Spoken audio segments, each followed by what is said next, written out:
Hola, ¿qué tal? Muy buenas tardes. Dios bendiga a todos los amigos y hermanos que siempre están ahí en sintonía con nosotros y con este su programa de Mundo Cristiano.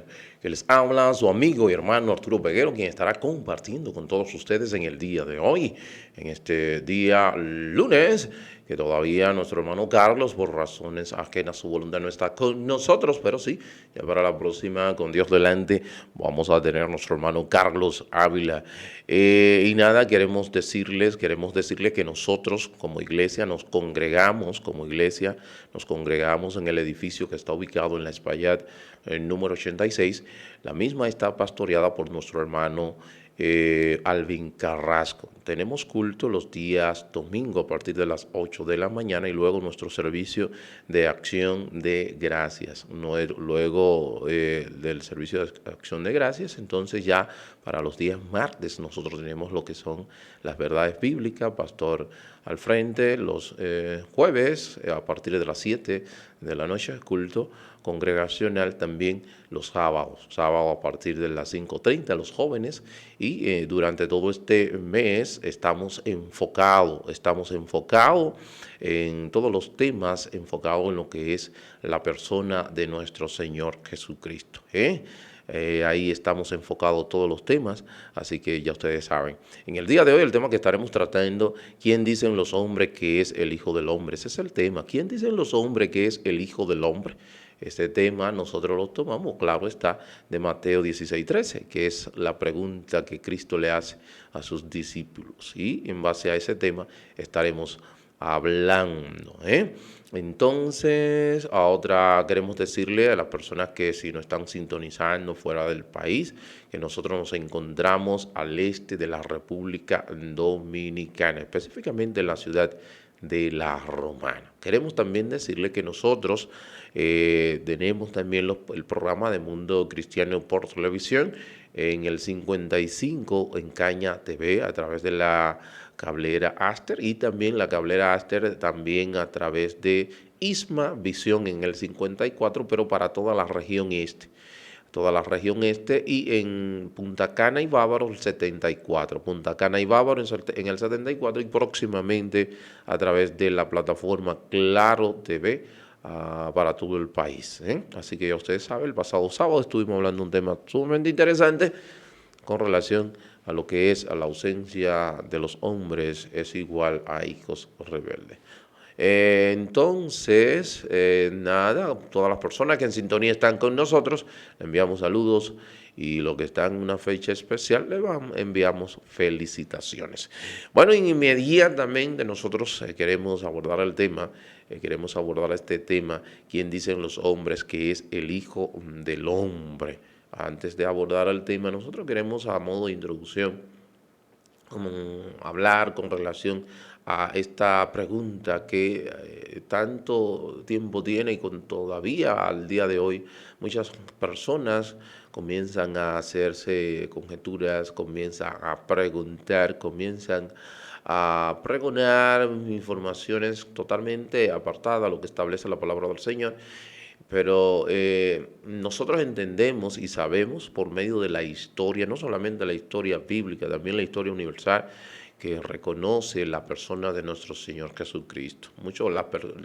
Negar la historicidad de la persona de Cristo es un suicidio intelectual. Y hemos visto personas que están en medios de comunicación radiales que tienen alto alcance, como ponen en telas de juicio y en duda la persona de nuestro Señor Jesucristo. ¿No? Inclusive estamos hablando de la historicidad de Jesús. La ponen en tela de juicio en duda para que ustedes vean hasta dónde llega el atrevimiento y dónde llega vamos a decir, pudiéramos entender que la deshonestidad intelectual, porque eso entendemos que es esa deshonestidad intelectual. La historia puede dar fe y testimonio del impacto profundo de nuestro Señor Jesucristo. El impacto de nuestro Señor Jesucristo, que ustedes ven que la historia se divide en dos, antes y después de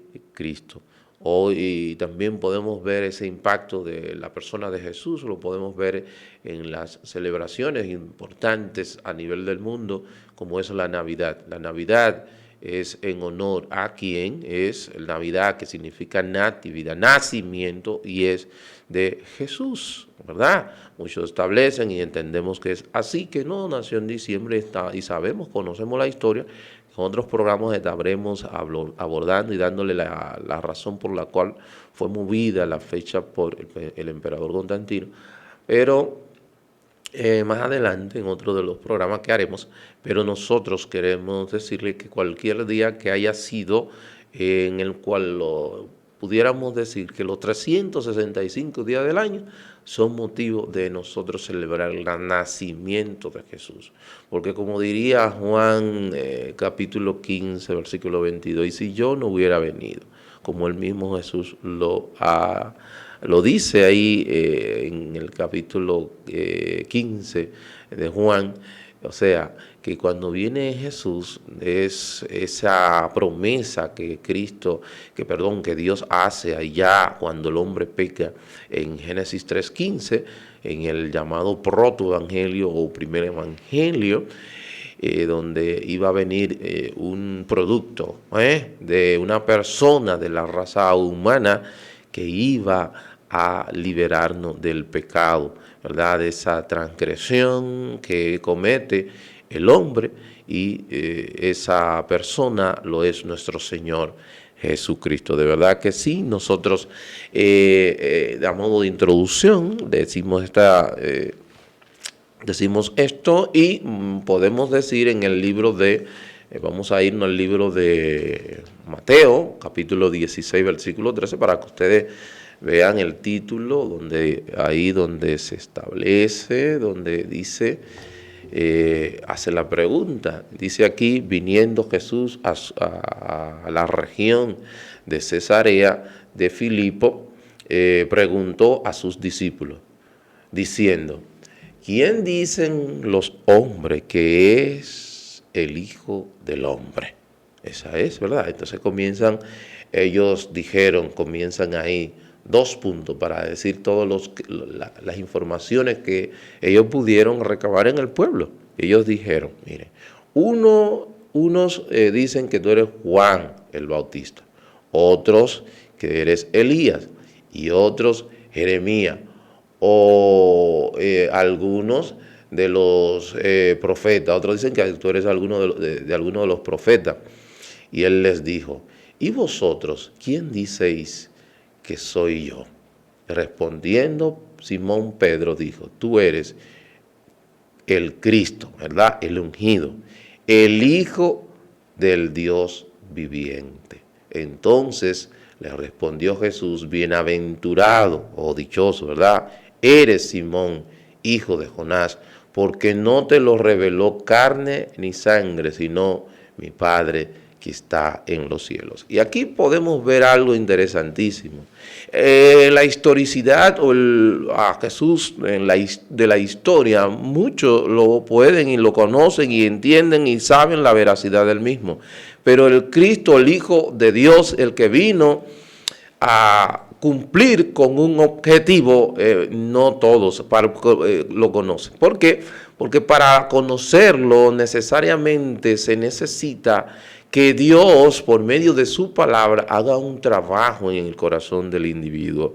Cuando nosotros predicamos a Cristo, entonces por medio del Espíritu Santo, Dios crea la condición, y esa condición entonces viene a hacer que esa persona abrace la condición de Cristo, el Hijo de Dios que vino a rescatar al hombre de sus pecados. Entonces, la historicidad, volvemos y repetimos, muchos la conocen, pero el Cristo, ¿verdad?, el Salvador, lo conocen muy poco. Y el término, el Hijo del Hombre, el término Hijo del Hombre, ese término se encuentra en el libro de Mateo, mejor dicho, en los Evangelios, 78 veces. 78 veces es citado por Jesús el Hijo del Hombre en los Evangelios. Eso significa que era uno de sus nombres preferidos de parte de Jesús. Y ese término, el Hijo del Hombre, encaja perfectamente con la profecía de Daniel,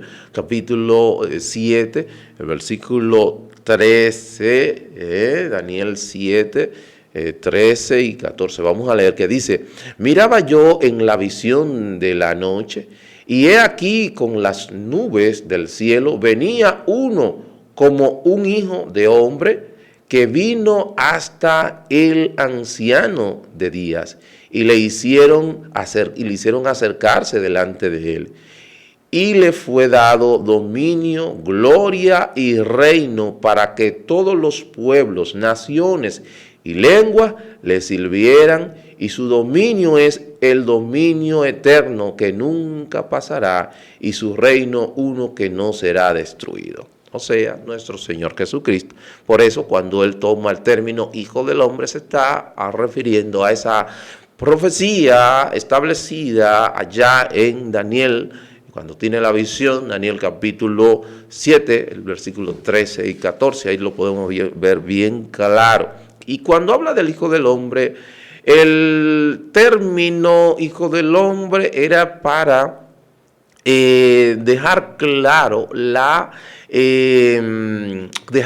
la identidad de Dios como hombre, dejar clara la identidad de Dios hombre, porque en el momento no estaba en juego la divinidad de Cristo, sino la humanidad de nuestro Señor Jesucristo. Ahí estaba en juego.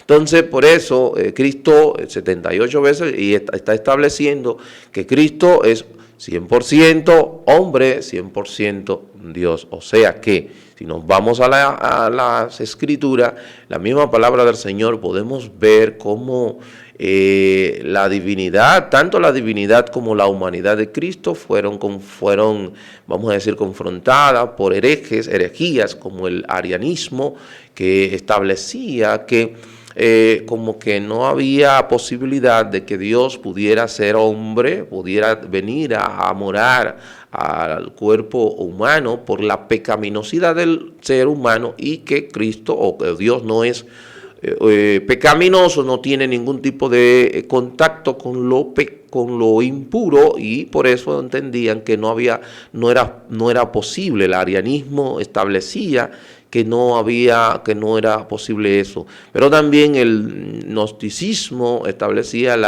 lo que era ¿verdad?, que Cristo no había venido. El gnostis, que lo oculto, lo podemos ver allá donde el mismo establecía como que Dios era una fuerza impersonal. Es una fuerza impersonal la cual creó todo lo que hay en este mundo. Y cuando el mismo Juan habla en el capítulo 1, él está hablando y respondiéndole a los estoicos del momento, que ellos establecían que Dios era una fuerza impersonal llamada el Logos, que en griego es la palabra. Entonces, por eso aquí la Biblia Reina Valera lo traduce como el verbo, pero literalmente en griego cuando se lo traduce literalmente es la palabra. Y fíjese cómo Juan lo dice aquí en el capítulo 1, que dice: en el principio era el verbo, o sea, era la palabra. Y el verbo y la palabra era con Dios. Y el verbo era Dios. Fíjese ahí cómo lo establece. Todas las cosas por Él fueron hechas, y sin Él nada de lo que ha sido hecho fue hecho. O sea que estamos hablando de que Dios fue el Dios creador, pero Cristo fue el ejecutor. Por medio de Cristo fue creada las galaxias, todo este mundo. Por eso, muchas personas, ¿quién dice? Todavía hoy hacen la pregunta: ¿quién fue Cristo? ¿Quién es Cristo? Y nosotros le decimos, según la palabra del Señor, Cristo, el Hijo de Dios, que en estos momentos está sentado a la diestra de Dios Padre, ¿verdad? Y que Él sostiene todo el universo, sostiene este mundo, y lo podemos ver. Pero también los vemos acá en el versículo 14, que dice: y aquel verbo fue hecho carne y habitó entre nosotros, y vimos su gloria, gloria como el unigénito del Padre, lleno de gracia y de verdad. Aquí él está hablando a los gnósticos, le está respondiendo, mire, esa es fuerza impersonal, que ustedes dicen que es una fuerza impersonal, no, y que no es conocida, sí se conoce, la conocemos muy bien, porque esa fuerza impersonal que ustedes le llaman logos, la palabra, esa palabra se hizo carne y habitó entre nosotros, y es el unigénito Hijo de Dios. Entonces, respondiéndole Juan a los gnósticos del momento, él le está diciendo esto, le está diciendo esta. Y muchas personas podemos ver hoy día que todavía no reconocen la figura, la persona de Jesús como el Hijo de Dios, sino lo conocen como un profeta más, como un hombre adelantado a los tiempos. Si tú te vas, de hecho, la palabra establece y dice que Cristo es la piedra de tropiezo para todas las religiones falsas, que es la piedra, mire, todas las piedras, todo lo que no van acorde con lo que es la verdad, Cristo es la piedra de tropiezo, pero también es la piedra del ángulo, también es esa piedra del ángulo, pero Cristo, si ejemplo nosotros nos vamos y comenzamos a hacer razonamiento, si nosotros vamos a ejemplo con relación al Dios creador, nosotros nos podemos poner posiblemente de acuerdo con los judíos con relación al Dios creador. Posiblemente nos podemos poner de acuerdo, posiblemente decimos con los musulmanes con relación al Dios creador. Pero inmediatamente entramos al Dios Hijo, ahí mismo se atrabanca toda, vamos a decir, la fe, ahí hay un problema. Por eso Cristo es la piedra de tropiezo. Para los que se pierden a las religiones falsas según el hombre, ¿verdad? La religión según Dios, que es el cristianismo, porque está basada en una persona que es Jesús. Ahora bien, ¿por qué Cristo tuvo que hacerse hombre? ¿Por qué Cristo tuvo que hacerse hombre? Y ya vamos para avanzar allí. ¿Por qué él tiene que hacerse? Bueno, tiene que hacerse hombre por una razón y es la siguiente. En una ocasión, recuerden, en Génesis 3:15, el hombre peca, cae, pero ¿qué sucede? En 3:15 se promete que vendría. ¿Pero por qué tiene que ser un hombre? Bueno, porque ese hombre que peca en el huerto era un hombre perfecto, no tenía defecto, era perfecto. El hombre, Adán, era perfecto en todo, pero él viola una ley divina, que es la ley divina, es una ley perfecta, que no puede ser quebrantada en lo más mínimo. Entonces, necesariamente la palabra establece y dice que la paga del pecado es muerte, ¿verdad? Entonces, ¿qué pasa? Que Dios tiene que, ¿verdad?, elaborar un plan. Elaborar el plan, ¿cuál es el plan que elabora Dios? Bueno, que necesariamente Dios, como es amor, pero también es justo y no puede pasar por alto el pecado. Entonces, ¿qué tiene que hacer? Tiene que pagar ese pecado, pero también quiere salvar al hombre. ¿Qué hace Dios entonces? Tiene que buscar una persona con una condición sine qua non, única, única, y esa persona y esas dos condiciones únicas solamente las reunía solamente Dios, y la primera condición era una persona infinitamente valerosa y una persona sin pecado, ningún pecado. La única persona que tenía, la única ser que podía reunir esas cualidades era el Dios mismo, y Dios no puede morir. Entonces, ¿qué hace Dios? Dios viene aquí, la persona de Jesús se hace hombre, ¿verdad? Se hace hombre. ¿Por qué se hace hombre? Bueno, porque va a pagar el pecado del hombre. Al hacerse hombre, entonces vive, ¿verdad? Nace como todo ser humano, de mujer, como dice la palabra, nacido de mujer. ¿Y por qué de mujer y no de hombre? Bueno, porque la mujer, el hombre es que transfiere la naturaleza pecadora, no la mujer. Por eso Cristo nace sin pecado. Entonces, cuando nace Cristo, vive, ¿verdad? Entonces, desde la cuna hasta la tumba sin pecar, nunca. Él lleva los 10 mandamientos. Los 10 mandamientos es la ley moral de Dios. Esa es la ley moral de Dios. Los 10 mandamientos desde la cuna hasta la tumba sin pecar. Eso lo capacita para él ir a la cruz del Calvario, crucificarse. Y al crucificarse, en esa crucifixión es sustitutiva, vicaria, es el intercambio donde Dios se pone a él y me quita a mí, o sea, él paga el precio del pecado en la cruz del Calvario. Y fue una muerte tan horripilante, tan grotesca, porque, bueno, porque era prácticamente la cruz ejemplifica prácticamente lo difícil del infierno. Entonces Él está sustituyéndonos en ese infierno a ti y a mí. Me está sustituyendo ¿dónde? En la cruz del Calvario. Entonces, cuando Él paga el pecado, entonces ahora yo por gracia, por medio de la fe, yo puedo apropiarme de los méritos de Cristo. ¿Cuáles fueron esos méritos? El haber cumplido la ley desde la cuna hasta la tumba sin pecar nunca.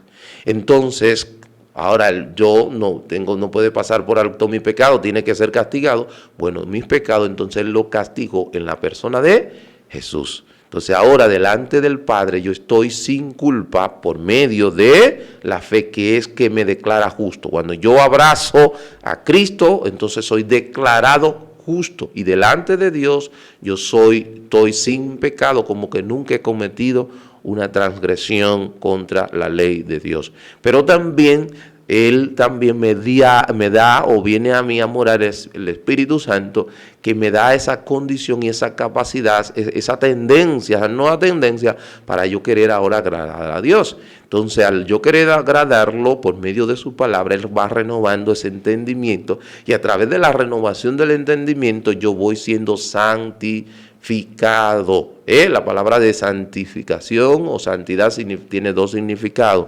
Significa en primera instancia apartado, y en segunda es limpia, o sea, limpio, puro. Entonces yo voy, pero esa purificación va de manera progresiva. Mientras yo más me expongo a la palabra, más me voy santificando, más va el pecado perdiendo poder en mi persona y más yo agrado a Dios. Hoy día entonces yo soy en Cristo, soy santo, en Cristo soy justo, en Cristo estoy salvo, y ahora tengo la posibilidad, sin ningún problema alguno, de ir a el Padre. Por eso dice el libro de Efesios capítulo 2 versículo 13, que en cuanto creíste fuiste sellado. ¿Qué significa eso? Que en el mismo momento yo creí, ya yo fui sellado, y el sello representa una representación de una transacción finalizada. No es que yo voy a ser salvo, no. Es que en el momento que creí ya me sellan. Es como cuando usted hace